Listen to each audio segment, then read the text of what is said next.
자, 어제 아침에는 예수께서 예루살렘 입성하시는 장면에 대해서 우리 같이 은혜를 나눴습니다. 어제 아침에 드린 말씀 중에 예수께서 좀 비상식적인 그러한 명령에도 그 특별한 명령을 거부하지 않고 제자들이 따랐다. 사실은 예수께서 모든 것을 내다보고 계셨기 때문에 예수께서 행하시는 모든 일이나 명령은 사실은 몰상식한 것이 아니고 상식을 뛰어넘는 거죠.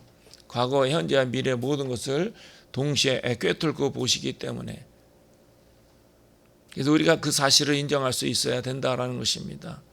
그래서 제자 두 사람이 건너편 마을에 줄에 매어 있는 나귀 새끼를 끌고 오지요.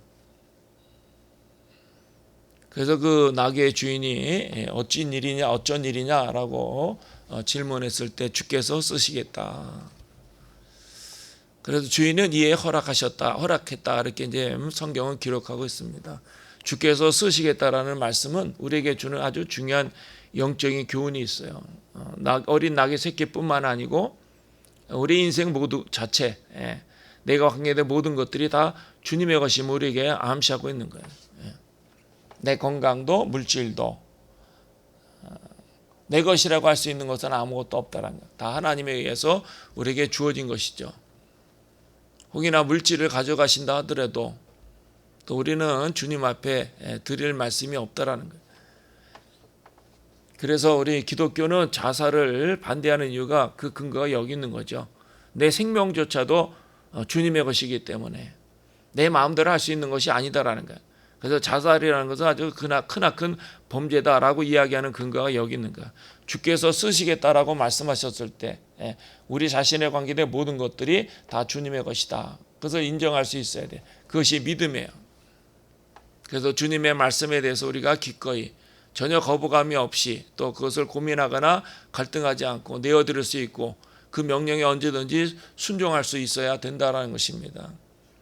당연히 주님의 것을 우리가 당연히 돌려드리기도 하지만 그러나 그것이 단순히 하나님의 영광만을 위한 것이 아니고 로마서 8장 28절에 말씀하는 대로 모든 것이 합력과 선을 이룬다. 우리가 이해할 수 없는 명령에도 순종할 수 있는 그 근거가 단순히 주님의 말씀이기 때문에 우리가 순종하기도 하지만 그러나 그 결과로 인해서 우리에게 더 크고 위대하고 놀라운 역사와 그 응답을 우리가 경험할 수 있기 때문에 언제든지 주님의 말씀이라면 우리가 순종하고 따를 수 있다라는 것이죠. 우리는 너무나 생각이 많아 복잡하고 또 경험했기 때문에 많은 지식과 정보를 가지고 있기 때문에 나름의 분석하고 판단하지만 그러나 하나님이 말씀하시는 것, 예수 그리스도의 명령이 더 정확하고 분명하다라는 것입니다. 그래서 주님께서 쓰시겠다라고 말씀하시면 우리의 시간도 물질도 마지막 우리의 생명까지도 드릴 수 있는 믿음의 여지가 있어야 한다라는 것입니다. 어떤 상황 가운데서도 우리가 낙심할 이유가 없죠. 어떤 상황 가운데서도 우리가 불평할 근거가 우리 자신에게는 없다라는 거예요. 모든 것이 하나님으로 말미암아 주어진 것이기 때문에 마지막 끝날에 우리의 생명을 취한다 하더라도 우리는 그것을 거부할 수가 없어요. 하루만 지나서 오세요라고 말할 수가 없어요. 주님의 부르심을 우리가 기꺼이 그 음성을 듣고 주님의 손을 잡을 수 있어야 돼요. 그때가 언제인지 모르지만 우리는 항상 성실하게 최선을 다해서 진실하게 살아가고 믿음의 길을 달려갈 뿐이죠. 믿음의 사람들은 항상 단순해야 돼. 너무 생각이 많고 고민이 많고 이럴까 저럴까 전전긍긍하기 때문에 늘 불안하고 답답하죠. 그러나 다 주님께 맡기고 애초에 내 것은 아무것도 없어요. 우리가 수고하고 노력해서 얻었다라고 우리는 주장하지만 사실은 그것도 마찬가지예요. 농부가 가을에 많은 열매를 맺는 것도 농부의 수고를 배제할 수 없지만 근본적으로 햇볕과 비, 바람을 누가 주는 거 아니? 우리 주님께서 주시는 거죠. 농부가 아무리 수고해도 햇볕이나 비나 바람이 없이는 열매를 맺을 수가 없어요. 3, 4년에 한 번씩 가을이 되면은 태풍이 오고 또 날씨가 어두워서 구름이 두려워지면은 열매는 맺긴 하지만은 그러나 그 열매는 달콤하지 않아요. 상품성이 있는 감 나가는 열매는 될 수가 없다라는 거예요. 그러나 그 구름을 우리가 치울 수가 없어요. 하나님께서 그 맑은 날씨와 뜨거운 햇빛을 계속 가을에 열매를 수확하기 전에 계속해서 공급해 주시면 그 과실수들은 얼마나 달콤하고 얼마나 맛있는지 상품성이 있어서 그 가격도 올라가기도 하고. 그러니까 농부의 수고를 배제할 수는 없지만은 그러나 농부의 수고가 결정적인 것은 아니다라는 거예요. 모든 것이 하나님으로 말미암아 우리에게 주어지는 것이기 때문에 주님께서 쓰시겠다라고 말씀하시면 기꺼이 내어드릴 수 있어야 돼. 그래서 예수님이 예루살렘에 입성하실 때에 많은 사람들이 겉옷을 벗어서 그 가는 길에 깔아 놓아 그 길을 걸어가셨다라고 기록하고 있어요. 11장 7절에 나귀 새끼를 예수께로 끌고 와서 자기들의 겉옷을 그 위에 얹어 놓음에 예수께서 타시니 많은 사람들이 자기들의 겉옷을 또 다른 이들은 들어서 벤 나뭇가지를 길에 펴며. 예수님이 어린 나귀를 타고 예루살렘에 입성하는데 많은 사람들이 호산나 호산나 부르면서 종려나무 가지를 크게 흔들기도 하지만은 어떤 사람은 자기의 겉옷을 벗어서 예수님이 나귀 타고 가시는 그 길에 깔아드렸다라는 거예요. 오늘날 양탄자처럼 많은 스타들이 화려한 시상식에 들어갈 때 빨간 카페트를 깔고 그 위를 걸어가듯이 예수께서 유대인들이 겉옷을 벗은 그 위로 나귀를 타고 입성하셨다라. 근데 여기서 단순히 그 양탄자, 빨간 양탄자의 그 화려함을 이야기하는 것은 아니에요. 이 겉옷이라는 것은 사실은 고대 사회는 아주 상징적인 의미가 있어요. 뭐 오늘날도 다소 그런 영향이 있지만은 옷이라는 것은 그 사람의 신분을 말해요. 사회적인 순준을 말하는 것이고 그 사람들이 어떤 영향력이 있는 그러한 신분을 가지고 있는가를 나타나는 것이 옷이잖아요. 우리나라 삼국시대 보면은 다 관료들이 그 직책에 따라서 직위에 따라서 옷 색깔이 다르지 않습니까? 과거 고대 사회에서는 그 옷이라는 것은 그 사람의 사회적인 위상을 나타내고 그 사람의 신분을 보여주는 것이기 때문에 옷을 깔았다라는 것은 굉장히 중요한 의미가 있어요. 그러니까 자기 자신의 신분뿐만 아니라 거기에 담겨진 자기의 아집이라든가 생각이라든가 여러 가지 주님의 가시는 그 길에 깔아드렸다라는 것은 오늘날 우리에게도 중요한, 때로 우리의 교만의 옷들이라든지 아집의 옷이라든지 죄로 더럽혀진 옷이라든지 우리가 주님 앞에 항상 그것을 내려놓고 깔아드려서 그것을 밟고 가시도록 그렇게 내 겉옷을 벗어서 깔아드릴 수 있는 마음이 또한 우리에게 있어야 돼. 그래서 항상 주님 앞에 나아갈 때 주님을 만나기 위해서는 내 속에 있는 여러 가지 아집이나 편견이나 교만이나 그러한 여러 가지 죄악된 것들을 다 내려놓고 주님 앞에 나가는 거예요. 순전한 마음으로 있는 모습 그대로 나가는 거죠. 그래야 주님을 만날 수 있어요. 그래야 주의 음성을 들을 수 있어요. 그래야 우리의 믿음이 새로워지고 우리의 믿음이 더욱더 견고하게 되어지는 거예요. 그래서 항상 우리 속에 있는 여러 가지 생각들 주님 앞에 나아갈 때 주님이 오실 때 그것을 깔아드려야 돼. 자기 아집이나 편견이나 생각을 가지고 내가 주의 음성을 듣고 주님을 만나야 되겠다 그럴 수가 없는 거죠. 그러니까 성경에 기록되지 많은 사건들은 우리에게 주는 상징적인 의미가 있어요. 그 모든 사건들은 우리에게 주는 중요한 영적인 교훈들이 있어요. 그래서 우리가 잘 캐치해야 되고 그것을 배워야 된다라는 것이죠. 자, 오늘 본문에서는 예수께서 예루살렘의 베다니에서 하루를 주무시고 그 머물다가 이제 나왔을 때에 예수께서 시장하신지라 멀리 이제 무화과 나무를 보게 되어지는데 그 무화과 나무에 가까이 보니까 잎사귀에는 아무것도 없더라라고 기록하고 있어요. 그리고 그 뒤에 뭐라고 또 설명하고 있습니까? 이는 무화과의 때가 아닙니다. 여러분이 아시다시피 예수님은 봄에 십자가에 달려 돌아가시고 부활하시지 않았습니까? 무화과도 마찬가지요. 가을에 아주 열매를 탐스럽게 맺지 않습니까? 무화과가 사실은 열매를 맺지 못하는 것은 당연한데 왜 예수님은 그 무화과 나무를 저주했을까? 사실은 봄이 되면은 그것이 먹을 수 있는 그런 과실수는 안 되지만은 그러나 봄에는 조금씩 작은 그 무화과 나무 열매를 맺게 되어죠. 그래서 여름이 지나고 가을이 되면서 아주 달콤한 사람들이 즐겨 먹을 수 있는 무화과 나무 열매를 맺게 되어진 것이죠. 그런데 당시는 어떻습니까? 다 유대인들이 다 어렵고 힘들고 때로는 여행객들이라든가 가난한 사람들이 지나가다가 무화과 나무 아래에서 조그만 열매 아직 익지 않지만은 그러나 그렇게 맛있는 과실수는 아니더라도 그것을 따서 먹음으로 해서 요기를 했다라는 거예요. 굶주린 배를 채웠다라는 거죠. 그러니까 애초에 그런 작은 열매조차 그래서 먹을 수 있는 그런 상태의 과실수는 아니지만은 그러나 봄이 되면은 조그맣게 그 열매가 맺기 시작해서 그것이 가을이 지나 크게 이제 달콤한 열매가 되어지기 때문에 그런 그 자그마한 그 가난하고 또 지나가는 행인이라든지 멀리서 온 여행객들이 먹을 수 있는 그것으로 인해서 따먹고 요기를 해야 되는데 그런 그 작은 열매조차 맺지 못했다라는 것은 이 나무는 가을에 가서도 결코 열매를 맺지 못한다라는 것입니다. 그래서 예수께서 시장하신지라 예수께서 아마 배가 고프셨던 것 같아요. 그래서 잎사귀가 무성한 무화과 나무에 가까이 가서 무엇이 있을까 하고 보았더니 아무것도 없었다라는 것은 이 나무는 가을에 가도 열매를 맺지 못하는 나무라는 거예요. 그래서 예수님이 저주하고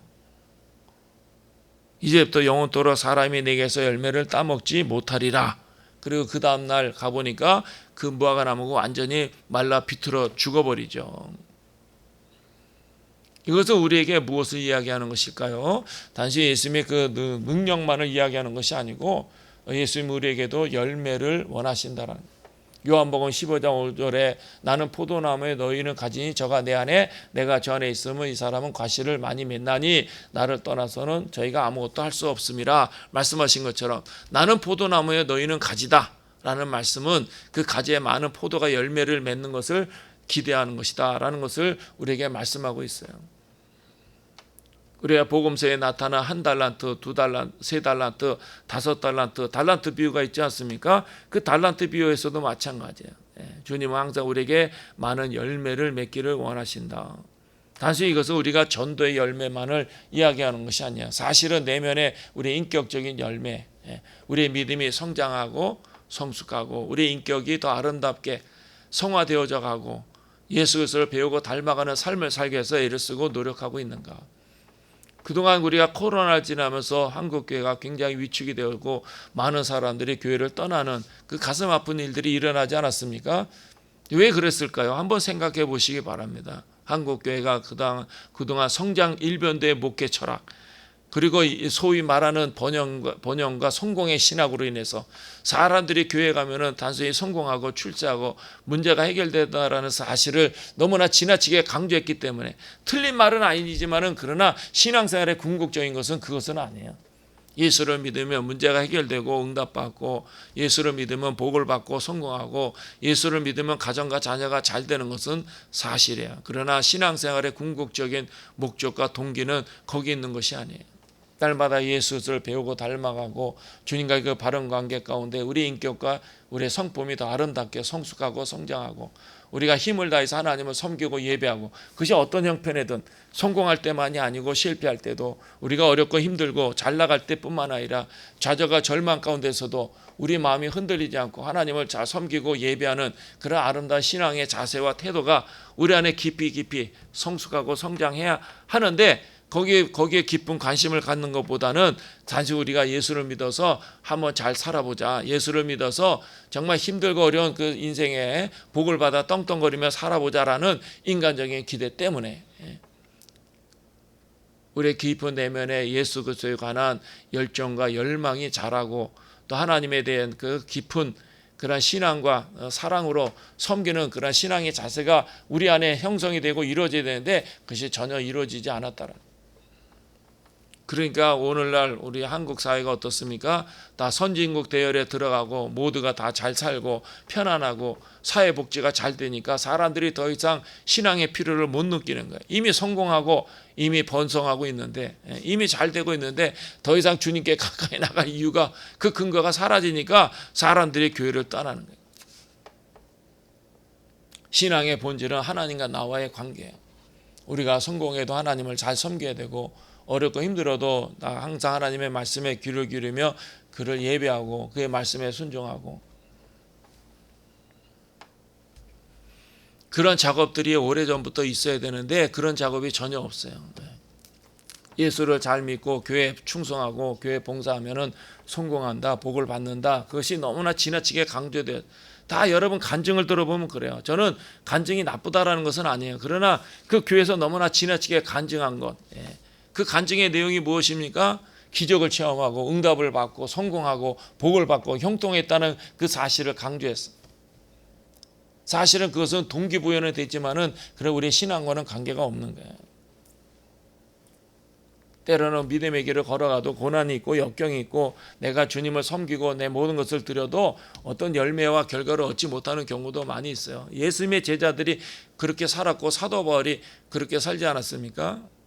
그런데 그 지난 시간 동안에 한국 교회는 다 교회에 충성하고 열심을 내고 예배를 잘 드리면 다 성공한다, 복을 받는다, 지나치게 강조하다 보니까 실제로 한국 사회나 교회가 큰 교회들을 막 성전을 건축하고 사람들이 모이고 그러다 보니까 이제 그런 그 동기부여나 목표가 사라지니까 다 신앙을 포기하는 거예요. 얼마나 가슴 아픈 일이에요. 그래, 신앙의 궁극적인 목적과 그 이유가 무엇인가를 잊지 말아야 돼요. 하나님과 나와의 관계, 우리가 어떤 삶의 자리에 있든지 간에 끊임없이 우리 마음이 흔들리지 않고 하나님을 섬기는 그 신앙이 얼마나 중요한가. 그래서 무화과 나무의 열매, 그 열매를 맺지 못하는 나무는 예수께서 저주함으로 인해서 말라 죽은 것처럼 우리의 인격과 우리의 신앙이 단순히 어떤 전도의 열매만이 아니에요. 겉으로 드러난 열매만이 아니에요. 우리의 깊은 내면 속에 우리의 인격과 우리의 영혼이 얼마큼 잘 자라고 있는가, 우리가 한번 생각해 볼 필요가 있다라는 것이죠. 그리고 나서 예수님은 성전에 들어가서 성전 정결 사건, 이것도 상당히 중요한 의미를 우리에게 가르쳐주고 있어요. 무엇이든지 건물이나 또 모든 사물은 존재하는 이유가 있고 목적이 있지 않습니까? 그 꽃들은 그 아름다움을 다 피워내면서 하나님의 위대하심을 찬양하고 사람들에게 기쁨을 주잖아요. 성전이 존재하는 이유가 무엇입니까? 그곳에서 살아계신 하나님을 예배하고 살아계신 하나님을 경험하고 그곳에서 내 마음속에 있는 모든 고뇌와 갈등을 다 토로하면서 하늘로부터 위로를 받고, 때로는 하나님의 음성을 듣고 그 말씀에 우리가 순종해서 세상 가운데 하나님의 영광을 드러내는 그러한 순종의 삶을 사는 그러한 믿음의 결단이 예배 속에서 성전 속에서 이루어져야 되는데, 오늘 뭐라고 지금 기록하고 있습니까? 성전 안에 많은 사람들이 매매하는 자들, 돈 바꾸는 자들, 비둘기 파는 자들, 예수님이 너무나 화가 나셔서 속상하셔서 뭐라고 이야기합니까? 내 집은 만민이 기도하는 집인데 너희는 강도의 소굴을 만들었도다. 어떤 그 세상적인 물질적인 이윤을 보기 위해서, 재정적인 도움을 받기 위해서, 사실은 멀리서 오는 유대인들이 하나님 앞에 생전하기 위해서 제사하기 위해서 재물을 가지고 오죠. 그러면 그 재물을 판단하는 그 기준이 제사장이 다 결정해요. 이것은 하나님 앞에 합당한 재물이 될 수 있다, 아니다. 그러나 제사장이 뒤에 있는 그 상인과 결탁한다면 사실은 문제가 심각해지는 거죠. 유대인들은 힘이 없어요. 권한이 없어요. 제사장이 판단하기 때문에. 그것이 소나 양이나 비둘기 크든지 작든지 간에 제사장이 뒤에 있는 상인과 결탁한다 그러면 유대인들은 어쩔 수가 없는 거야. 성경에는 분명히 제사장이 모든 것을 판단하고 결정할 수 있는 그 권한이 있다는 것을 명시하고 있기 때문에 하나님 앞에 제사를 드리기 위해서 예물을 가지고 오지만 그러나 통과하지 못하면 울며 겨자 먹기식으로 제사장과 결탁된 상점에 가서 비둘기를 살 수밖에 없는 거예요. 그리고 그 당시에는 다 어떻습니까? 로마 화폐로 유통하던 그런 시대였지만, 그러나 성전에서는 히브리 동전을 내야 돼요. 그러나 일반 사람들은 어떻습니까? 로마 동전을 가지고 로마 화폐를 사용하다가 그 하나님 앞에 드리려고 하니까는 이거는 드릴 수가 없다, 허락할 수가 없다라고 이야기했을 때 어쩔 수 없이 돈 바꾸는 자들의 상에 가서 많은 이자를 지불하고 많은 대가를 지불하고 그 돈, 히브리 돈으로 환전할 수밖에 없는 그런 아주 그 불편한 일들이 일어나게 되어진 거예요. 거기서 많은 이득을 뒤에서 취득하고, 그러니까 예수님이 아주 노여하는 거죠. 성전이 존재하는 목적이 무엇입니까? 성전 안에서 일어나는 중요한 사건들이 무엇입니까? 항상 성전은 하나님을 예배하는 공간이고 장소예요. 그곳에서 하나님을 경험하고 하나님의 음성을 듣고 또 우리 안에 있는 모든 마음의 인생의 고뇌와 갈등을 아뢰는 그런 장소가 바로 성전이에요. 그거 외에는 다른 이유나 목적이 없어요.